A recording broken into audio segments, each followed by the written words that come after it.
Hello and welcome back to my channel Criminology Gyan. आज हम लोग करने वाले हैं D triple S B welfare officer का प्रीवियस ईयर क्वेश्चंस का पार्ट 4। ये जो हम क्वेश्चन पेपर सॉल्व कर रहे हैं ये 2019 का पेपर है D triple S B welfare officer का ही। अगर आपने इससे पहले के 3 पार्ट्स नहीं देखे हैं तो आप मेरे प्लेलिस्ट में जाके चेक कर सकते हैं, अदरवाइज मैंने लिंक डिस्क्रिप्शन में दे रखा है, आप वहां पर भी जाकर चेक कर सकते हैं। So without any further delay let's get into the video. So the first question is the ability to imagine oneself in someone else's situation and to feel some of what that person may be experiencing is called। ये एक term इसके लिए use किया गया है कि जब हम ये इमेजिन करते हैं कि सामने वाला पर्सन अगर इस सिचुएशन में होता तो वो क्या फील करता, उस चीज को हम क्या कहते हैं। And the options are emotional intelligence, tolerance, empathy, या critical thinking. And the correct answer is option C, that is empathy.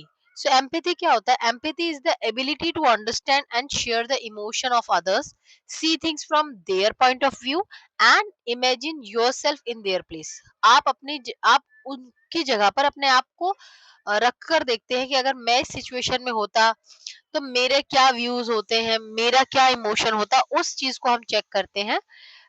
Empathy के लिए उसके लिए हम एम्पैथी टर्म यूज करते हैं। Next question is question number 2। The changes in technology, institutions, ideology, and values of a non-Western society as a result of cultural contact with the Western society for a long period is closely associated with the concept। जब किसी एक non western society के ideologies में, institutions में, technology में, values में changes आते हैं वेस्टर्न सोसाइटी के कांटेक्ट में आने की वजह से, कि वो एक बहुत लंबे टाइम तक वो एक वेस्टर्न वेस्टर्न सोसाइटी के कांटेक्ट में है, इसकी वजह से अब इसमें इनके भी इंस्टीट्यूशन आइडियोलॉजीज में चेंजेस आने लगे हैं, तो इस टर्म को क्या कहा जाएगा। And the options are westernisation, secularisation, Sanskritisation, या none of the above. and the correct option is option A, that is westernization। sorry। so westernization क्या होता है?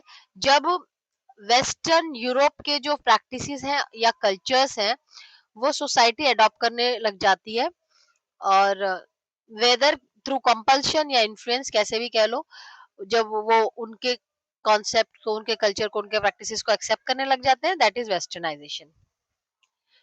Question number 3, if clearly describes their right to not participate and right to withdraw before their responses in the study can be recorded। तो basically ये जो question है ये research से related आपका क्वेश्चन है। इसमें ये बोला गया है कि जब आप किसी पार्टिसिपेंट को ये कहते हो कि आपके पास राइट है कि आप पार्टिसिपेट ना करो, और आपके पास राइट है कि आप विड्रॉ कर सकते हो, कभी भी आप इस रिसर्च के बीच में से अपने आप को निकाल सकते हो, ठीक है, उनके रिस्पॉन्सेज रिकॉर्ड करने से पहले। ठीक है, तो इसके लिए जो टर्म यूज किया गया है वो क्या है। And the options are subject information, informed consent, participation, या none of the above. And the correct answer is option B, that is informed consent. समझते हैं इन्फॉर्म्ड कंसेंट क्या होता है। तो इन्फॉर्म्ड कंसेंट क्या है? एक वॉलंटरी एग्रीमेंट होता है जहां पर जो भी पर्सन आपके रिसर्च में इन्वॉल्व होगा उसको पूरी जानकारी होगी कि उसका क्या रोल है इस रिसर्च के अंदर, और उसके पास क्या-क्या राइट्स हैं, कि वो कभी भी विथड्रॉ कर सकता है, अगर वो पार्टिसिपेट नहीं भी करना चाहे ये भी उसके पास राइट है। तो ये सारा जो है हम उसके अंदर, उस इन्फॉर्म्ड कंसेंट के अंदर उसको बताते हैं। जनरली ये रिटर्न फॉर्म में होता है, ठीक है, आप इसको रिकॉर्डेड भी रख सकते हैं, बट जनरली ये रिटर्न फॉर्मेट में दिया जाता है, तो यहाँ पर उसको पूरी इंफॉर्मेशन दी जाती है, that is called informed consent. Next question पर आते हैं। Theory is based upon the principles of learning and conditioning propounded through Pavlov and Thorndike। तो Pavlov and Thorndike दोनों ही साइकोलॉजिस्ट हैं, और इनका जो भी थ्योरी है वो लर्निंग एंड कंडीशनिंग के बेसिस पर दिया गया है। ठीक है, तो अब ये जो इस जो इन्होंने अपनी जो थ्योरी दी है बेसिकली उसमें उन्होंने बताना क्या चाहा है। And the options are behavior modification, social control, या both A and B, या none of the above। And the correct answer is option A that is behaviour modification. समझते हैं क्या है। देखो इवान पावलोव ने जो अपना थ्योरी दिया था वो दिया था क्लासिकल कंडीशनिंग का, जिसमें क्या था कि डॉग को वो खाना देते हैं लेकिन खाना देने से पहले बेल बजाते हैं। तो इवेंचुअली क्या हुआ कि धीरे धीरे जब सिर्फ बेल भी बजाने लग गए ना, तब भी डॉग के सलाइवा आने लग गया ना, खाना देके से लार टपकती है ना, तो ऐसे ही वो बेल की आवाज सुन के ही कुत्ते की लार टपकने लग गई। तो उसकी कंडीशनिंग ऐसे कर दी, उसका बिहेवियर मॉडिफिकेशन ऐसे कर दिया कि पहले वो सिर्फ खाना देखकर ही उसका जो लार टपकता था वो होता था, लेकिन धीरे धीरे उसको ये समझ में आने लग गया कि पहले बेल बजती है फिर खाना में उसका लार टपकना शुरू हो जाता है। तो अब क्या है कि बेल बजने के साथ-साथ ही उसका लार टपकना शुरू हो जाता है। तो that is classical conditioning, Ivan Pavlov ने दी थी। Second is Thorndike.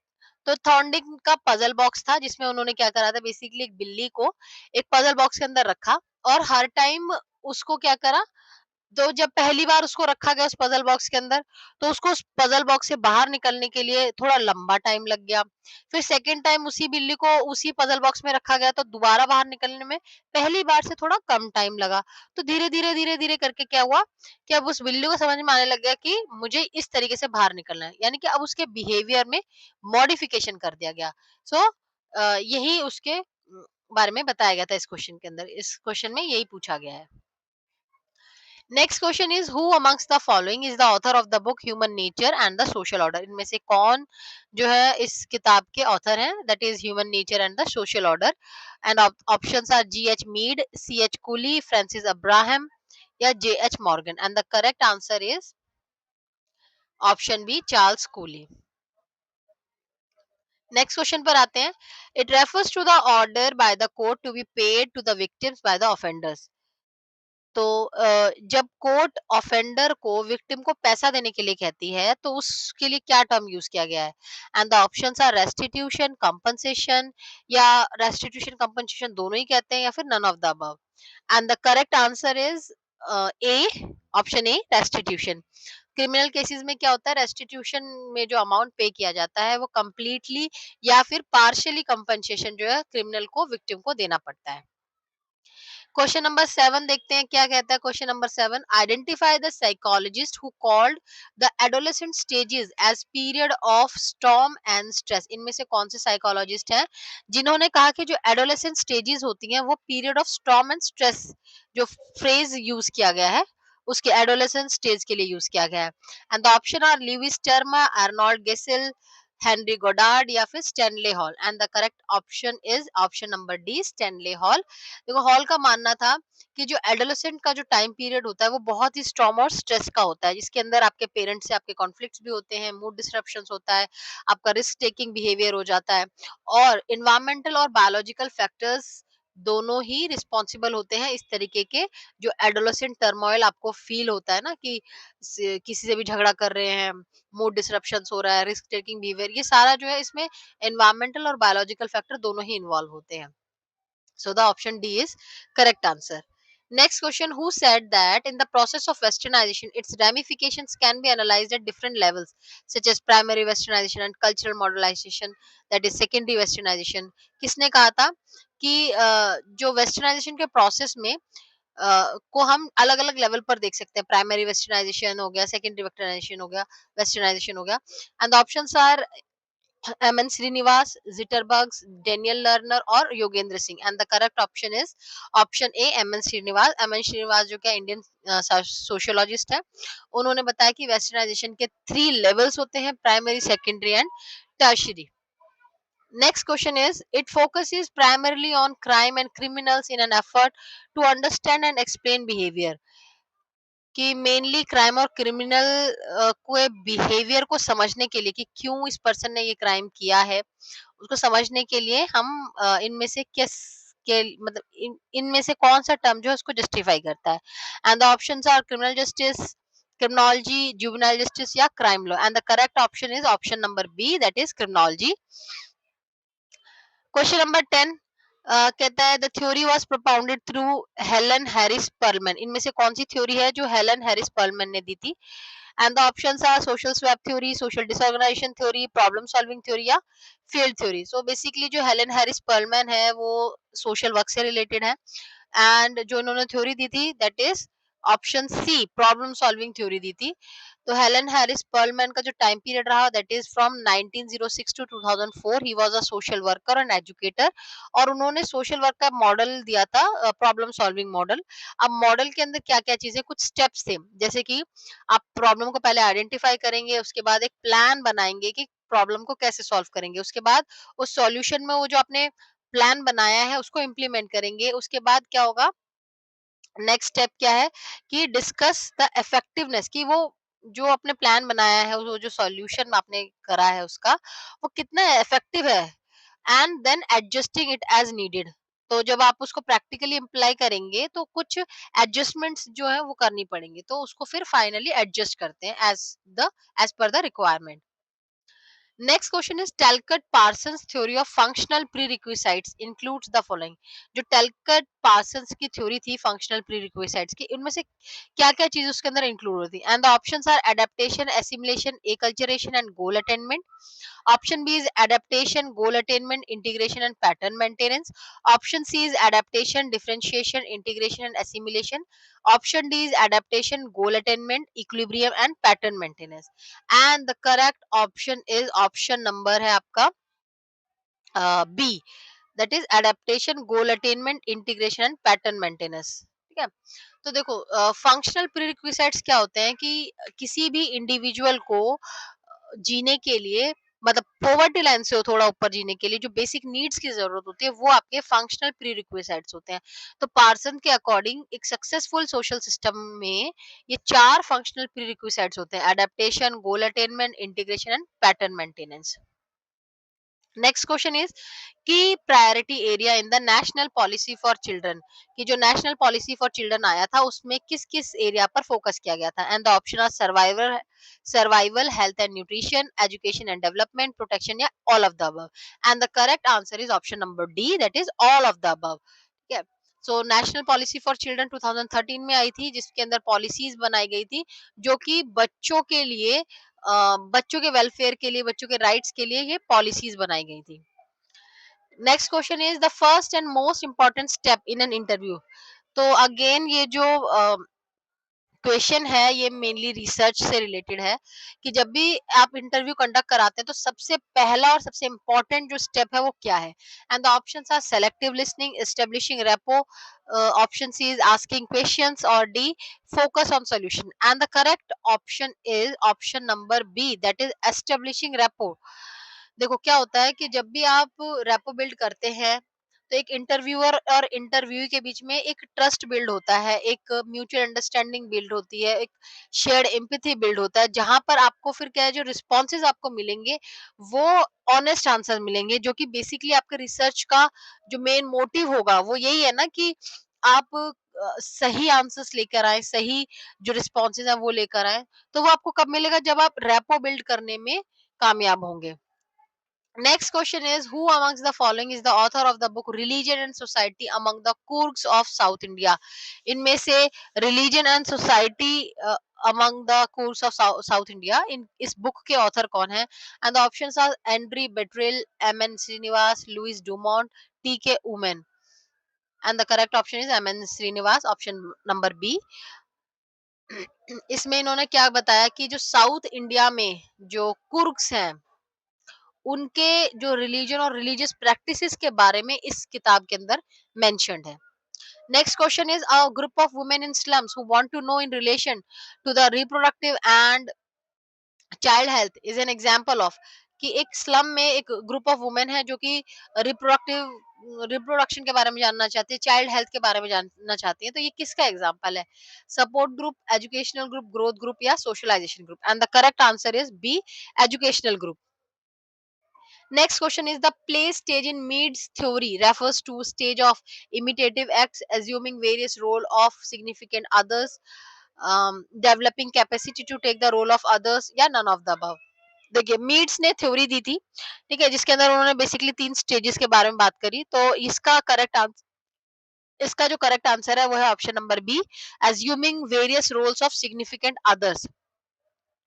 तो इन्होंने जो 3 स्टेजेस के बारे में बात करी वो है प्रिपरेटरी स्टेज, प्ले स्टेज या गे और नेक्स्ट इज़ गेम स्टेज। तो प्रिपरेटरी स्टेज में क्या है कि दूसरों के जेस्चर्स और बिहेवियर को इमिटेट करता है, और प्ले स्टेज के अंदर क्या होता है, जहाँ पर जो बच्चा है वो ऑब्जर्व करता है अपने एनवायरनमेंट में कि क्या-क्या कौन-कौन से लोग क्या-क्या रोल प्ले करते हैं, एंड गेम स्टेज में क्या है कि जहाँ पर वो खुद पार्टिसिपेट करता है उन रोल्स को प्ले करने के लिए।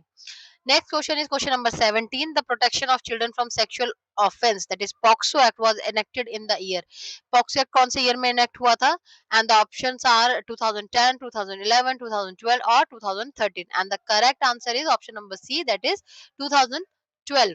POXO stands for Protection of Children from Sexual Offences Act. ये 2012 में बनाया गया था, और इसका main purpose जो था इस act का, that was to address sexual offences against children. बच्चों के अगेंस्ट जो भी सेक्सुअल ऑफेंसेस हो रहे हैं उसको एड्रेस करने के लिए पॉक्सो एक्ट बनाया गया था। Next question is it employs multiple methods for collecting information such as interview, observation and psychological test from a variety of respondents. कि इनमें से कौन सा रिसर्च का टाइप है, ठीक है, जो कि जिसमें हम मल्टीपल मेथड्स का यूज कर सकते हैं, इंटरव्यू भी यूज कर सकते हैं, ऑब्जर्वेशन मेथड भी यूज कर सकते हैं, साइकोलॉजिकल टेस्ट का भी यूज कर सकते हैं अलग अलग रिस्पोंडेंट से। So and the options are questionnaire, case study, free listing या focus group. And the correct answer is option number B, that is case study. देखो केस स्टडी क्या होता है कि इसमें हम क्या करते हैं, केस स्टडी में इन डेप्थ एनालिसिस करते हैं। तो इन डेप्थ एनालिसिस ये जो हमने जो तरीके बताए वो सभी इसमें एम्प्लॉय करा जा सकता है। Next question is which of the following sociological concept is closely associated with the process of Sanskritisation. कि संस्कृताइजेशन का जो प्रोसेस है इनमें से कौन सा कॉन्सेप्ट जो है ये फॉलो करता है, process of downward mobility, process of horizontal mobility, process of upward mobility या none of the above. And the correct answer is process of upward mobility, that is option number C. देखिए Sanskritization क्या होता है basically कि जब lower caste के लोग या फिर ट्राइबल पीपल जो है वो अपने सोशल स्टैंडर्ड्स को इम्प्रूव करने की कोशिश करते हैं, और वो इम्प्रूव कैसे करते हैं, हायर कास्ट के कुछ रिचुअल्स और प्रैक्टिसेस को अडॉप्ट करके, that is Sanskritisation. Next question is it means that behaviour is caused और इन्फ्लुएंस्ड बाय प्रीसीडिंग इवेंट। इनमें से कौन सा टर्म का मीनिंग है कि जो बिहेवियर है वो कोई पर्सन करता है या इन्फ्लुएंस होता है उसके प्रीसीडिंग इवेंट्स से, कि पहले कभी ये हुआ होगा उससे इन्फ्लुएंस होकर वो ये बिहेवियर करता है। And the options are determinism, scepticism, parsimony या neutrality. And the correct option is option number A, that is determinism. Next question is the primary purpose of treatment group is, कि जो treatment group होता है उसका primary purpose क्या है। And the options are socialization, education, therapy या all of the above. And the correct answer is option number D, all of the above. Okay. Next question is question number 21. The Commission for Protection of Child Rights rules was passed in the year. जो commission है for protection of child right, यहाँ पे हम rules की बात कर रहे हैं, एक्ट की बात नहीं कर रहे हैं, हम रूल्स की बात कर रहे हैं। तो ये कौन से ईयर में पास हुआ था? एंड द ऑप्शंस आर 2004, 2005, 2006 और 2007। And the correct option is option number C, that is 2006। Next question is which of the following is a care institution for pending inquiry। कि जब आपने जुवेनाइल जस्टिस एक्ट 2015 का पढ़ा होगा तो उसके अंदर पेंडिंग इंक्वायरी के लिए, यानी कि अगर child in conflict with law है, उसकी पेंडिंग, इनकी जो इंक्वायरी अभी पेंडिंग है, तब उसे किस इंस्टीट्यूशन में रखा जाता है, किस केयर इंस्टीट्यूशन में रखा जाता है। And the options are shelter home, adoption agency, observation home या फिर special home. And the correct answer is option number C, that is observation home. Next question is who amongst the following is the author of the book the elementary structure of kinship. इनमें से कौन से जो author हैं वो कौन से जो है ऑथर हैं वो इस बुक के ऑथर हैं, the elementary structure of kinship. And the options are Irawati Karve, Levi Strauss, L H Morgan या W H R Rivers. And the correct answer is option number B, that is Levi Strauss. Next question is the model emphasizing applying the law over treating the juvenile, stressing on when and how the law is used if a juvenile is involved is called। कि कौन सा ऐसा model है जो बोलता है कि juveniles है उनके लिए कैसे रूल्स होने चाहिए, क्या लॉ बनना चाहिए, उनको कैसे ट्रीट करना चाहिए, इनमें से कौन सा मॉडल है जो इस बारे में डिस्कस करता है। And the options are due model, involvement model, single process या multiple model, and the correct answer is due model. तो ड्यू मॉडल किस पर फोकस करता है कि just and fair criminal justice system होना चाहिए for all. Next question is one of the following is not a cultural attribute. Cultural attribute इनमें से कौन सा जो है कल्चरल के कैरेक्टरिस्टिक्स नहीं होते हैं? And the options are conformity, values, traditions या फिर attitude, and the correct answer is option number A, that is conformity. Conformity क्या होता है कि जहां पर जो लोग हैं अपने बिलीव्स, एटीट्यूड, एक्शन या उसको चेंज कर देते हैं, तो that is conformity. So that's it for today. I hope आपको मेरा ये लेक्चर समझ में आया होगा, और इससे रिलेटेड कोई भी डाउट है आपके, तो आप मुझसे मेरे टेलीग्राम चैनल पर जुड़ सकते हैं, वहां पर आप मुझसे क्वेश्चन पूछ सकते हैं, या, या फिर आप मुझे इस वीडियो के नीचे कमेंट कर सकते हैं। मैं पूरी कोशिश करूंगी कि आपके क्वेश्चंस का मैं आंसर कर पाऊं। सो मिलते हैं नेक्स्ट वीडियो में। तो वो पहले